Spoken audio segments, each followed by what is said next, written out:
بسم الله الرحمن الرحيم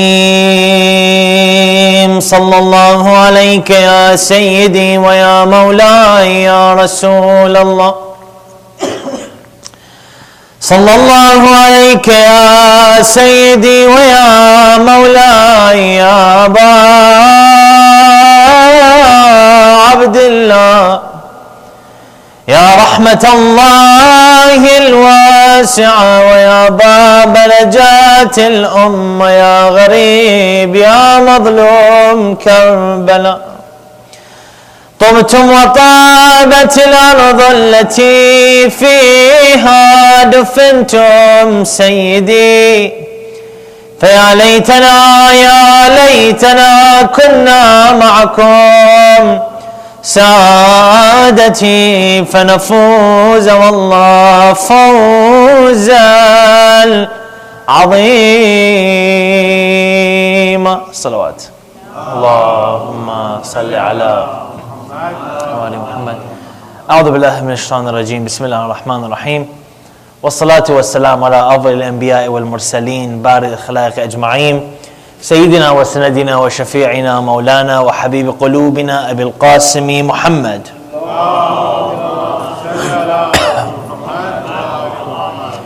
وعلى بيته الطيبين الطاهرين المعصومين المظلومين الذين صفاهم الله أجمعين. أما بعد، فقال الله تعالى في محكم كتابه الكريم وقوله الحق وهو أصدق الصادقين.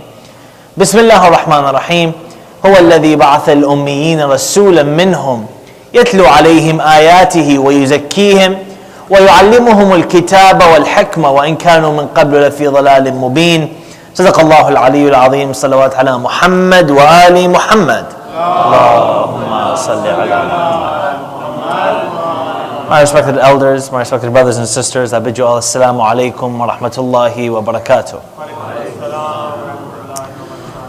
It's extremely crucial that when we approach any religious tradition, to understand the motivating factors and the different discussions that have been had within that specific tradition's history. If I want to understand Christianity, I need to go back to the original debates that have been had by the original Christians and the debates that have continuously been moving on as time advances. And it's extremely important, of the utmost importance perhaps, to recognize and to realize when approaching any religious tradition that religion truly exists in a vacuum. It does not exist in a vacuum. Religion in itself is extremely mutual in the way that you approach it, and the way that you view it. And what really creates a religious worldview is what you decide to bring to the religion. If you ever study liberation theology, the reason why liberation theology is so drastically different than normal theology, if you look at the movements that happened in Nicaragua and other areas of the Spanish world, you'll find that their worldview on Catholicism and Christianity are extremely different than classical Catholicism, that led by the Pope and the rich white men who would give their worldviews on religion. And there's a reason for that. The reason why religion was seen that way by these people was because they came from very poor socioeconomic situations. Their political situations were horrible, and therefore the way that they saw themselves as growing was through liberating themselves from the theology that kept them as slaves. They revolted against a type of theology that existed. Now, we saw a certain movement very similar in Islam, and I'll get to that tonight inshallah. But what's important is whenever we approach a religious tradition, we try to look at the different effects and the interpretations that create the worldview, because no worldview is isolated without a specific influx of sensory discussions, perceptions about the world. Even our maraja and our scholars, they are all looking at the same text, but the reason they come to different conclusions is because their worldviews are so vastly different. When Khomeini looks at the political structure of the world in the 70s and the 80s, and he's trying to find out what's the best solution for the Muslim community, he reaches a conclusion by bringing forward a political system that is headed by the scholars known as Wilayat al-Faqih. Now, a very similar time, a man like Sadr looks at the same text and the same situation and realizes We need a slightly different political system where the leaders are not the scholars, but they give guidance to the leaders, men who are in the world just like you and I, because he realized that the political situation of Iraq was very different. Now, two men who were in a very similar world, but reaching very different conclusions, and that's the power of interpretation. It's the power of creating theology. And if we're to understand any worldview, we need to go back to the traditional discussions.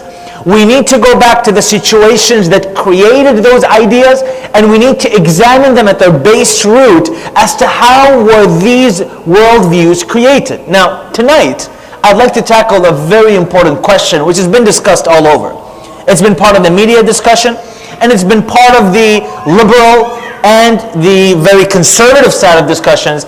Muslims have been having these talks, Christians have been having these talks, and so have been Jews. And at the forefront, really, it seems like atheists have taken an extreme interest in these topics. The topic that I want to discuss is how Islamic is ISIS? Are they Islamic in any way? Or is there no world are they Islamic at all? And what do I mean by Islamic? Now I want to look at this in a number of steps. The first thing I want to look at is, how did discussions early on in the Muslim world about extremely important philosophical issues arise? Two, after these philosophical discussions came about, what were the varying views on these topics? What were the extreme positions? What were the very liberal positions? Which worldviews accepted rationality and which ones didn't? And how did those worldviews later on interpret to become a very extremist and literal form of a sense of an Islamic worldview? Third of all, what was the role of an individual like Ghazali within the progress of these worldviews? Fourth of all, not only are we trying to look at Ghazali here, but we also want to understand what's the position of the Shia school of thought on many of these discussions, and looking at it from a Shia perspective, how Islamic is ISIS in relation to our madhab. Finally, what's to be done with this extremely literalist worldview that exists, and how can we battle that thought? Now, these are thoughts that we've been facing for years, and terrorism that we've been facing for years. What I want to mention most importantly is, in accordance and side by side to this religious discussion that I'm having, I want to note very briefly before I start, I'm working with a very, very strong assumption here. The assumption that I'm working with, as we all agree, there are very strong political reasons as to why such groups like ISIS come about. The terrorism that they see around them, and the terrorism that they see from within them, all impacts the way that they see their world. In no means is ISIS simply a religious issue. I would be a fool to make such a claim. Anyone would be a fool to make such a claim. There are very strong political factors that go into these discussions. Low socioeconomic conditions, bad education, political wars, killing, overthrowing of a government, vacuums of power. These are all extremely important. What I do want to focus on, though, however, is a religious ideology that's extremely apparent. And I want to really give a focus to this religious ideology, since we are in this religious setting discussing these worldviews. Now, it's extremely important to note in the beginning that discussions within the Muslim world were not happening as early on as we might have thought. There was a lot of discussion after the time of the Prophet, bringing about many different issues that people had never heard about. At one point, we started seeing, and specifically in the time of the fifth Imam, sixth Imam, and the seventh Imam, we're starting to see different works that were coming into the Muslim world that at one point had not been existent. Egyptians, people from Alexandria, and specifically Coptics and others, were bringing about works of Socrates and Plato and philosophers, and you saw this influx of ideas that was happening in the Muslim world. And you slowly saw an emergence, specifically in the time of the fifth and sixth Imam, an emergence of a very different type of ideology. People were being exposed to ideas that they have never seen before, right? Now, mind you, it's extremely important to note that every tradition has been influenced by these philosophical worldviews. If you look at someone like St. Aquinas, his worldviews were extremely influenced by people like Plato, to the level that if you read some of his works, you can look at Plato and say, this is a copy of his work. Christianity had a very strong influence from these philosophical worldviews. What we started to see in Islam early on was a Mu'tazilite movement. Please remember these names, because they're really important in discussing the holistic picture. What we started seeing early on was a Mu'tazilite movement marked by rationality and philosophical thinking that was very different to what Muslims had been used to. Now, there are three main schools that emerged. What are they, and what discussions did they have that were really, really crucial? The first point and the first group is the Mu'tazilite group of thinking. The second were the traditionalists, marked by individuals like Ahmad ibn Hanbal and others. And the third school was the Ash'arite school of thinking, marked by an individual by the name of Ash'ari.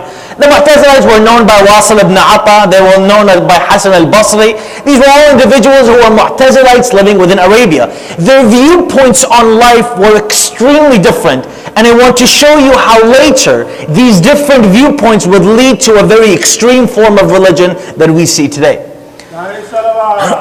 Allahumma salli ala Muhammad. Early on, the Mu'tazilites realized that there was a serious issue with this traditionalist worldview that people like Ibn Hanbal and others had. Now, mind you, the traditionalists and the early Khulafa were marked by a very important idea.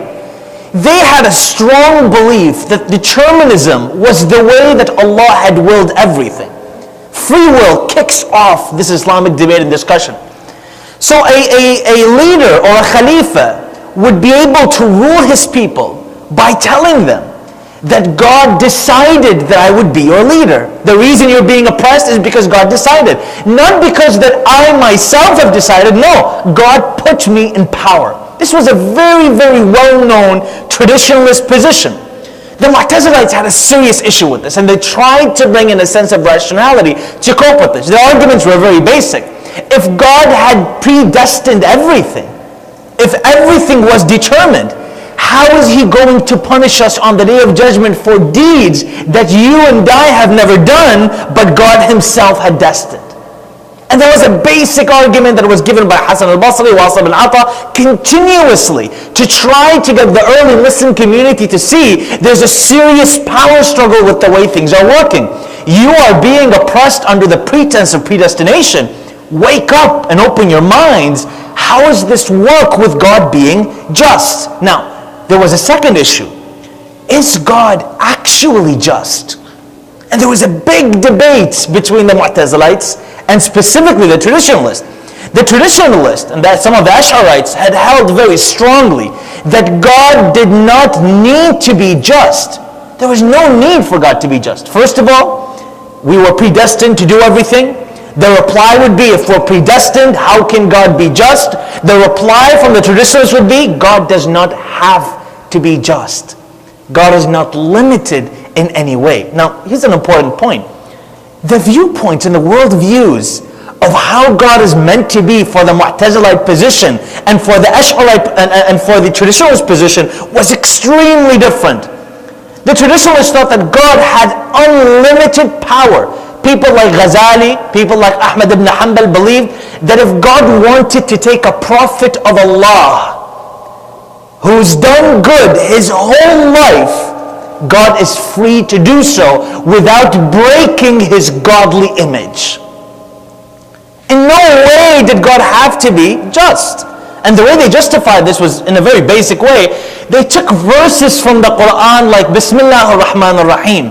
Yahdi man yasha wa yudhillu man yasha. God can guide whoever He wants. And God can misguide whomever He wants. And therefore, in reality, this idea that God has to be just is completely flawed. If the Quran is saying that God can guide whom He wants and misguide whom He wants, what does it matter what God does? At the end of the day, He's all-powerful. Now, what the traditionalists did not like was the fact that the Mu'tazilites said God has to be just. So you're telling me God the Almighty, the All-Powerful, has to be a specific way? God has to be all good? God has to be all just? If He's God and He can do anything and everything He wants, why would He possibly have to be good And why would he possibly have to be just? It makes no sense from the traditionalist position. You are limiting God by saying he has to be good or he has to be just. And from the onslaught, we saw a complete different position. While the Mu'tazilites believed there was free will and God had to be just, the traditionalists believed that there was no free will and God did not have to be just. If God wanted to slaughter a people simply because he felt like it, then that is just for God. God can do whatever he wants. If he doesn't want to be just, so be it. He doesn't have to.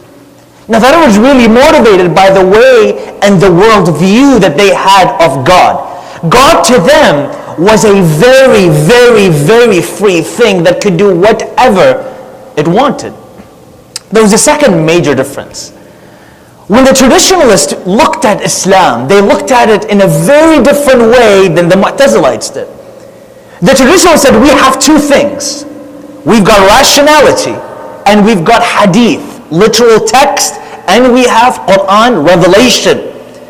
The traditionalist position from the beginning was extremely simple. If you have the word of God that says something and revelation says something, be very keen to this point, and rationality says something else, you take rationality, you throw it away, and you take the literal text bila kayfa. Bila kayfa would later become an extremely important word. Bila kayfa means don't ask how.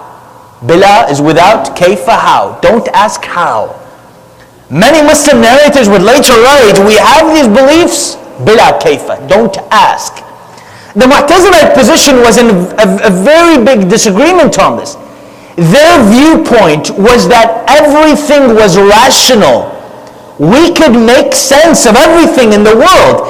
Then revelation would come to aid these discussions. But ultimately, rationality and thinking would be the core central thesis. Now this later becomes problematic and we'll get to this. Imam as-Sadiq has his own position on rationality. I'll get to that in just a moment. But you can see how the world views were very different. When a literalist looks at the Quran and the Quran says, يَفْعَلُ مَا يَشَاءُ or يَهْدِي مَن يَشَاءُ وَيُضِلُّ مَن يَشَاءُ, they look at that and say, yeah, God can guide whom he wants, misguide whom he wants, no problem. A Mu'tazilite will look at it and say, you know what, that verse is important. Does it make sense rationally first that God can do whatever he wants? Can God misguide someone randomly? Is he that arbitrary? If it makes sense rationally, they then move on with the text. If it doesn't make sense rationally, they then leave it and they reinterpret the text. You saw a very, very big difference here and a strong gap between the two worldviews. One putting revelation before any form of rationality. The other one putting rationality before any form of revelation. Very different worldviews. And the way that they approached religion was drastically different. Mind you, the Mu'tazilites had started from very bad situations where khulafa would kill and slaughter and murder thousands in the name of predestination. It was a very bad situation. Now later on, you had a third school of thought that emerged and led by a man by the name of Ash'ari. Ash'ari one night has a dream. And in his dream he sees Rasulullah. And Rasulullah says to him, Ash'ari, the Muslim Ummah has abandoned my hadith and they have abandoned my Quran. Bring them back to hadith and bring them back to Quran. He then wakes up, as he narrates this, he then wakes up and starts a very strong revolution against the Mu'tazilites, telling them what you're doing is wrong, this rationality is wrong, you are reaching conclusions that are different than what the text specifically says, you cannot do this, you can't be this way. Weeks later, he has another dream of Rasulullah coming to him once again. He comes to him in this dream, he says, Ash'ari, I told you to bring people back to the Quran and to bring people back to hadith. Did I ever tell you to get them to stop thinking rationally? Did I ever tell you to tell them to leave any form of rational thinking? I never said that to you. Why are you doing what I didn't tell you? He then wakes up again and creates perhaps one of the most intricate forms of discussions. Today, if you go to any hawza, specifically Shia, this is in the Sunni world as well, but specifically Shia, you have one area known as kalam. Kalam is the way the two individuals try to prove God's existence. So in the classes where you study God's existence specifically, those are known as kalam classes. Ash'ari is perhaps one of the most famous mutakallimin. He tried to merge together philosophy and rationality with revelation, and his premise was very basic. We can use rationality to reach conclusions about God, but when rationality is in contradiction to God's conclusions, we throw rationality away and we take God's conclusions. Now many have prescribed to this worldview, and there are many who have been proponents of this worldview. Imam Ja'far al-Sadiq alayhi salam has a very interesting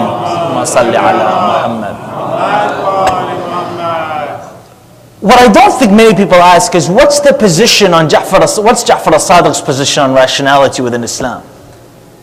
And how does he actually fit this, at times, difficulty between rationality and religion? Because something that the Mu'tazilite position faces is a real contradiction. Are you trying to tell me that talking babies in the Quran are completely rational? If so, how are they rational? What the Mu'tazilites started facing was an onslaught from the traditionalists who were saying, how are you taking these rationalist extremes when you know there are things within the Quran that you might not be able to understand rationally? How do you understand rationally the Prophet going to the heavens and coming back in one night? Or how do you understand rationally angels existing? What purpose can angels possibly serve when a God is all able? And we seem to have these very debates today. I get many young people who come to me and ask, Brother Ali, how is it rational for miracles to happen? We don't see God splitting the moon. Why doesn't it happen today? And how can I believe in this rationally? It's a very livid debate today. How rational are these things that exist? And one weakness that the Mu'tazilite position had was that they emphasized that everything can be proven rationally. Imam al-Sadiq disagreed. Imam al-Sadiq comes with a position where he says, one man comes to him and asks him, he says to him, "Oh Imam, what use do you think we have for philosophy?" And at the time, philosophy was seen as a means to get to some sort of truth. Imam replies in two parts. The first part, Imam replies and says, we have no use for philosophy because it doesn't allow us to reach ultimate conclusions about life. But there are certain conclusions about life that we cannot reach without philosophical discussion. Philosophical discourse and rationality might not on its own allow me to reach the highest levels of existence. There might be areas where I need to make a leap of faith, and that's extremely true. But there are certain conclusions that religion gives me that I cannot simply believe on their own without rational and philosophical discourse, because they make my case so much stronger. Now this doesn't apply to every area. What we typically see is apologists, Muslim apologists who come forward and say, no, everything in religion is rational. And my argument to them is, if everything in religion is rational, prove to me that talking babies is very rational. How can you create an argument for a talking child? What seems to be the case here is faith seems to play a very strong role in certain areas. But there are other areas where rationality can allow us to reach a level of existence that's much higher. Take something like the debates for God's existence. Or take something like free will and predestination, God's nature. These are all discussions that must be had rationally. And the school of Ahlul Bayt, from the beginning, moved itself to the side by saying, we have a safe space for rationality and philosophical discourse that other schools don't have. We were never a literalist school. We were never a school that simply reads a verse and says, yup, it's right there, let's go kill these men. That was never our school. Our school always took pride in having philosophical discourse, even with those whom we disagree with. Imam Ja'far al-Sadiq alayhi salam, Allahumma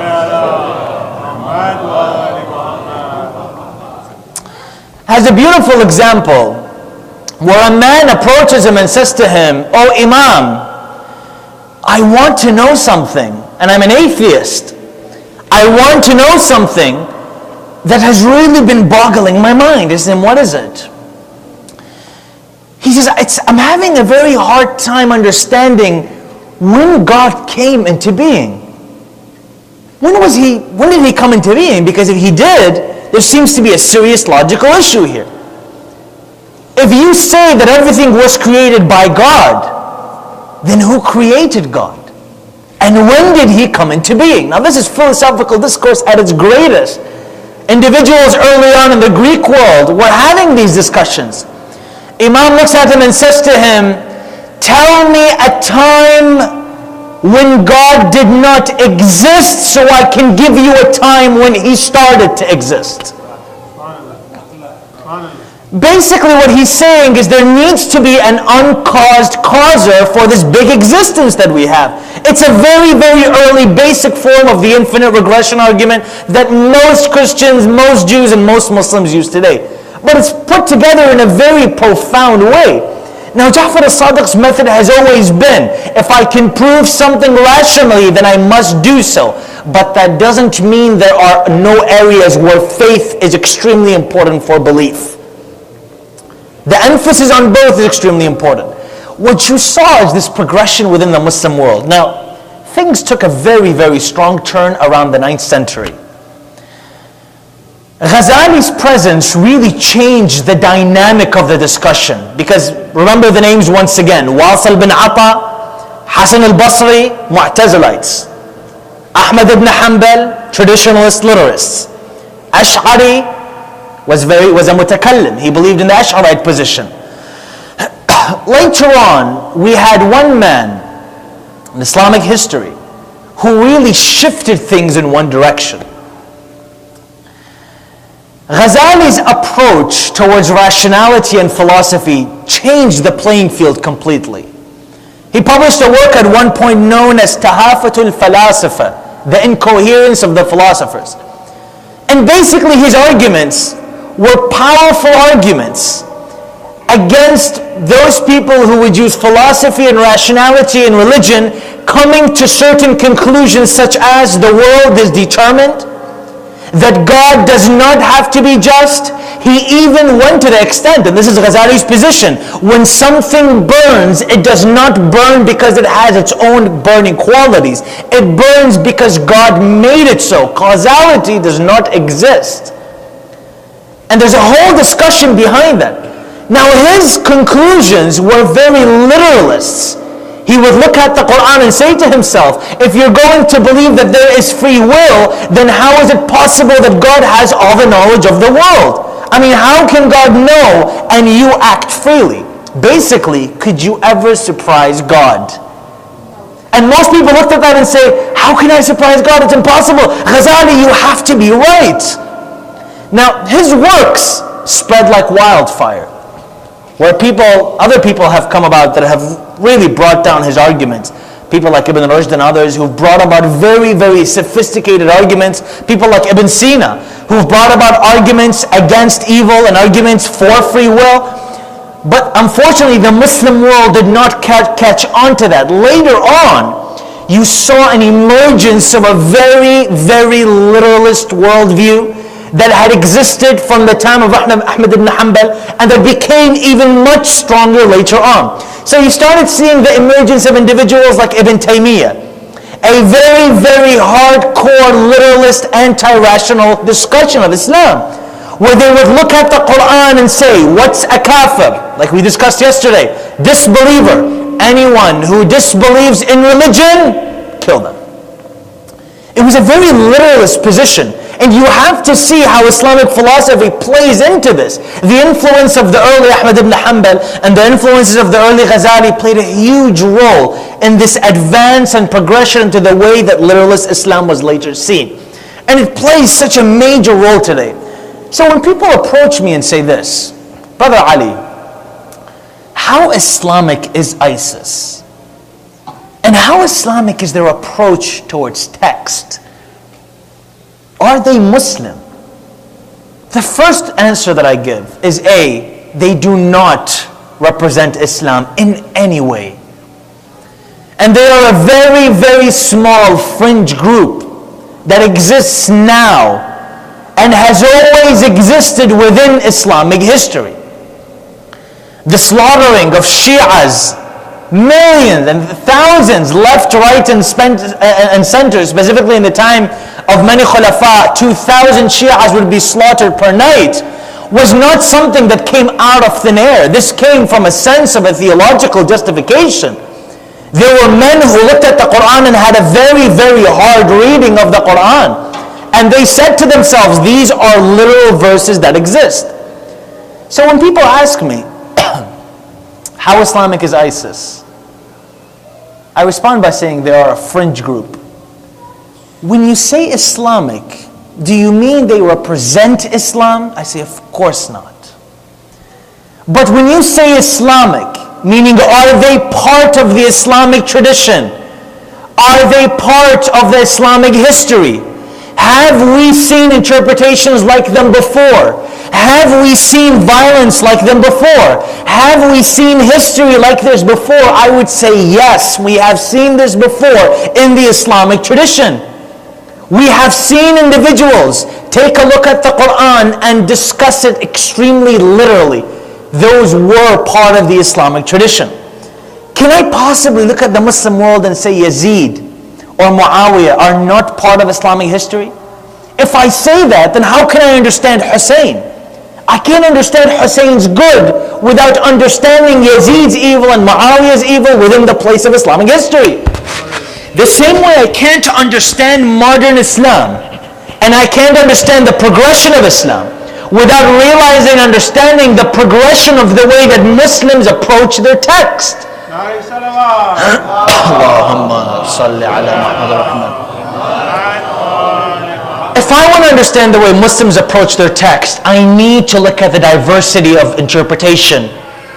And you would have to be a mad, blind person to turn away from the extremism and the literalism that has existed within Muslim interpretations in the past, and that exists even today in some Muslim countries. What do you say about a country that does not allow women to drive on religious pretenses? What do you say for a country that takes people and beheads them and lashes them simply because they speak out on topics that they don't agree with? What do you say to countries who give their people absolutely no religious freedoms because they believe that is the best way to approach a discussion? Now these have existed early on. The Shia were not simply slaughtered for random or simply because they follow Ali ibn Abi Talib. That was one movement. But there was a strong philosophical movement that interpreted religion in a very literalist, textual way. And that's what needs to be said. Because no longer can we cover up for a specific interpretation that has been very, very problematic for the Muslim world. They do not represent Islam in any way, and they are a fringe group. But unless we understand their existence, then we cannot fight them ideologically. Mind you, this isn't a war that you're going to win simply with bombs. And this isn't a war that you're going to win simply by bringing in the military. But this is something you win ideologically, through the minds of the people, through the hearts of the people. Now, some will ask, how exactly do we do this? How do we fight a very literalist ideology that sees religion so strictly and interprets the verses so literally? It baffles me because at one point in history it got so bad that there were those who would look at a hadith, read it, and follow it exactly to the T, without thinking about it at all. They were able to fabricate hadiths. They were able to do so many things to sway the people. Quite interestingly, many khulafa played on this. When Muawiyah was bringing his son Yazid into power, the hadiths that were fabricated in the name of Muawiyah were numerous, hundreds. And the people fell for it because they saw a hadith and they thought, this is it, this is revelation. There's no more room to think, bila kayfa, I must follow it the way it is. And that was a very detrimental time in Muslim history. So many ask, how exactly do we do this? How do you fight an ideology that's extremely literalist? Something that's extremely important is to realize what makes us so different. The reason the Shia school of thought prides itself is because it does not take an exclusively literalist reading of the works that exist. We use ahadith and we use our rationality with our ahadith. We take certain ahadith which say from the Prophet of Allah Muhammad sallallahu alaihi wasallam, where he says, if a hadith contradicts the Quran, then take the hadith and throw it against the wall. There is a strong sense of rationality that exists. That's the defining factor. We are allowed to have discussions, debates on concepts of existence, God, free will. We are not scared when others challenge us. But unfortunately, there are schools of thought where they cannot even talk to someone with a different opinion. They cannot even come into conversation with you if you think differently. And that's a very scary world. The first thing is to not lose what makes us who we are, which is we are individuals who use rational thinking within our discourse. And that's an extremely pivotal point, because if we didn't have that, when we would read everything extremely literally. The works of Imam Ja'far as-Sadiq and his arguments for God's existence, the works of Imam Ali alayhi salam, the works of famous Shia philosophers like Mullah Sadr and Ibn Sina are extremely important to the worldview of Shi'ism today. And that cannot be lost, because that is really important. And secondly is to fight bad ideas wherever we see them. Flogging a person because they blog against your religion should not be punishable by death. These are wrong ideas. They need to be discussed and they need to be denounced. And as we discussed yesterday, create margins of space that don't interpret things literally. When we talked about kufr yesterday, we discussed a very different worldview of kufr. One view of kufr that sees a kafir as anyone who disagrees with them. And another form of kufr that's very inclusive to those with a different ideology and mentality. Those types of ideas are really important, because I tell you, the world and the school of Ahlul Bayt didn't flourish and bring people who didn't believe because they forced people into religion.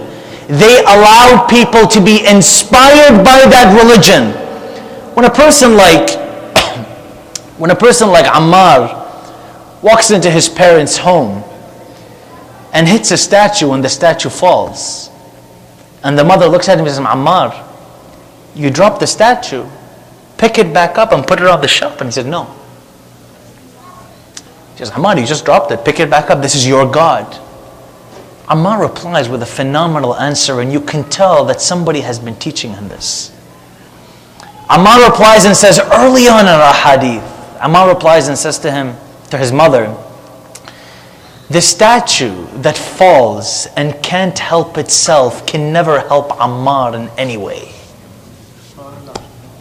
And she says to him, Ammar, who's been teaching you this? We haven't heard someone talk to us through any form of rationality. Anyone who's justified anything to us before, it's typically been believe and we believe. Have faith and we have faith. There is no type of rational discourse. He says to her mother, Muhammad taught us this today. She says, what else has Muhammad taught you? He says, Muhammad today brought down the verse which says, وَإِذَا الْمَوْءُودَةُ سُئِلَتْ بِأَيِّ ذَنْبٍ قُتِلَتْ. When the young child will say, why was I buried at such an infant age? Infanticide. This was against human rationality. It was something that was seen as disgusting. And his mother is extremely surprised. And she leaves the room and comes back later. And he discovers that his mother had 12 sisters before her. And each one of them was buried. She was the 13th one. And her father had decided not to bury her because his heart had had enough. Now mind you, she came to Islam from an inspiration, from thinking about these rational concepts such as justice, love, and compassion. And that's what made the Prophet's message so amazing. People were able to understand that. Now those who are against Islam justified their killing. And I tell you, the individual who was really the main target of early Islamic terrorism was Imam al-Hussein alayhi salam. that person whose family was massacred, regardless of being the grandson of the Prophet, simply because a Khalifa's mouth was uttering it. When you take a hadith that says, follow your Khalifa regardless, and you take it as scripture and Bible and don't follow anything other than that, the Prophet himself can be in front of you, you will still kill him. Because the mind doesn't think anymore. And Imam says to them on numerous times, am I not the grandson of your Prophet?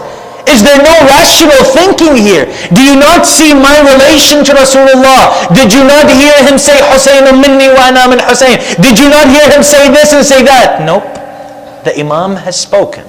The Khalifa has spoken. If you are meant to be killed, then you are meant to be killed. That theological justification did not only end there, but later on when Lady Zainab alayhi salam and the women were coming into Sham, many of the people were asking, who are these slaves? Who are these slaves here? And why are they walking, when they're coming into Medina? Who are these slaves? The justification was, these are not Muslims, these are pagans. Because the Khulafa knew that the people had believed pagans, you could do whatever you want with them. You want to slaughter them? You want to take them as slaves? No problem. Pagans, so that people would not ask who this really is. And the person who eventually figured it out was Hind, the wife of Yazid. She sees Lady Zainab, but Lady Zainab sees her, and she doesn't recognize Zainab because everything had changed her so much. She had become such a different person. She approaches Lady Zainab, she says to her sister, which land are you from? Where did you guys come from? She says to her, we've come to you from the land of Medina. Sorry, this was in Sham. From the land of Medina. She says to her, do you know people there? He says, yes, I do. She says, can you tell me about that household? Now this is the wife of Yazid who used to work in the household of Amir al-Mu'mineen. She says, can you tell me about that household, the family of my master Ali ibn Abi Talib?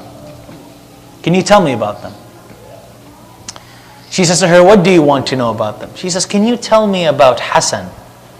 Can you tell me about Hussein? Can you tell me about Abbas?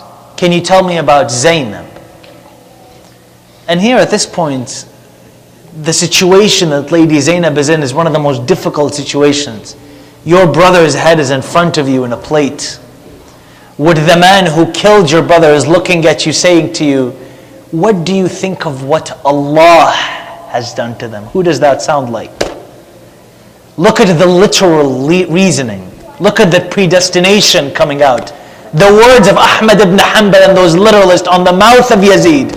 What do you think of what Allah has done to Hussein? And she says, Allah, I have only seen beauty from him. These were men who chose to walk out to their deaths. They had the freedom to go out and fight. No one forced them to do this. And she looks at Hind with tearful eyes. Tearful eyes. And she says to her, Hind,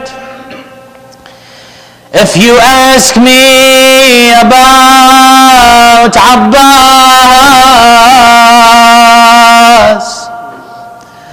I'll tell you that we left his body on the river of Al-Furat, with his head separated from his body. And if you ask me about Hussein,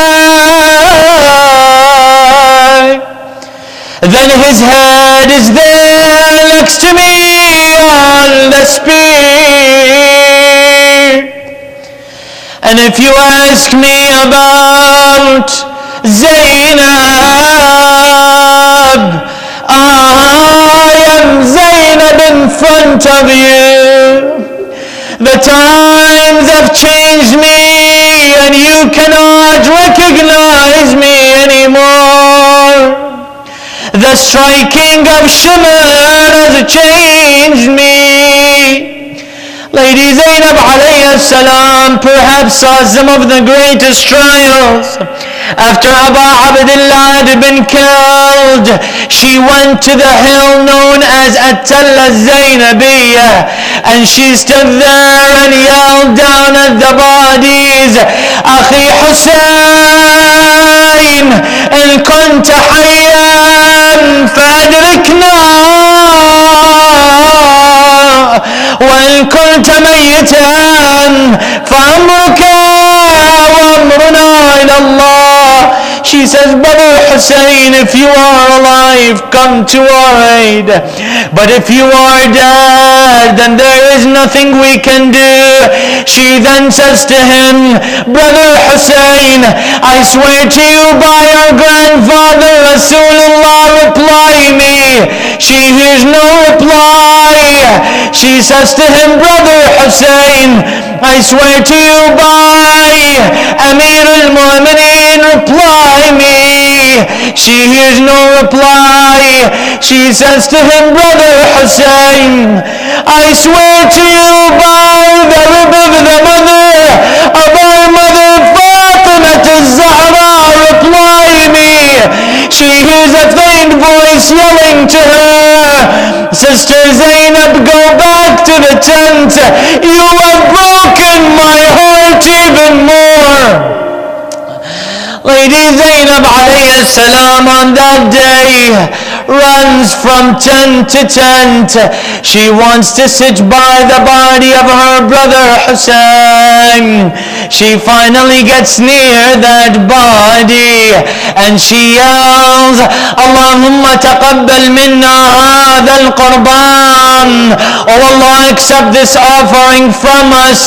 Shimr comes to her and he strikes her with the back of his spear and he says to her, Zainab, stand. We're now returning to Medina. She stands by the camels and she looks at her sister Kulthum.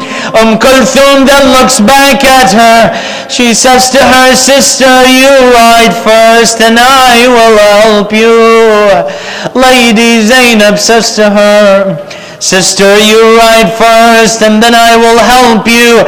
If I ride, then who will help you ride? Lady Zainab says to her, go ahead and ride. The one who brought me from Medina will come back to send me back. She then looks towards Abbas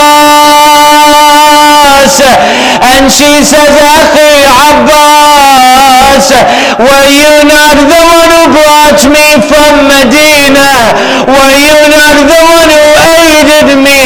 Come back now and take me towards Medina. Inna lillahi wa inna ilayhi raji'un. وسيعلم الذين ظلموا آل محمد أي منقلب ينقلبون والعاقبة للمتقين يا الله. Let's raise our hands and recite Amani Jubu 5 times together. We'll recite Ya Allah 11 times as well. There are many who are sick and many who are in danger who need our dua. بسم الله الرحمن الرحيم أمن يجيب المضطر إذا أمن يجيب المضطر إذا دعا ويكشف السوء أمن يجيب المضطر إذا دعا ويكشف السوء أمن يجيب المضطر إذا دعا ويكشف السوء يا الله يا الله يا الله يا الله يا الله يا الله يا الله يا الله يا الله يا الله. اللهم شافي جميع المرضى يا الله. اللهم اقض جميع حوائجنا يا الله. Protect those who are in danger يا الله. ولأرواح المؤمنين والمؤمنات والمسلمين والمسلمات نقرأ جميعا سورة المباركة الفاتحة تسبقها صلوات.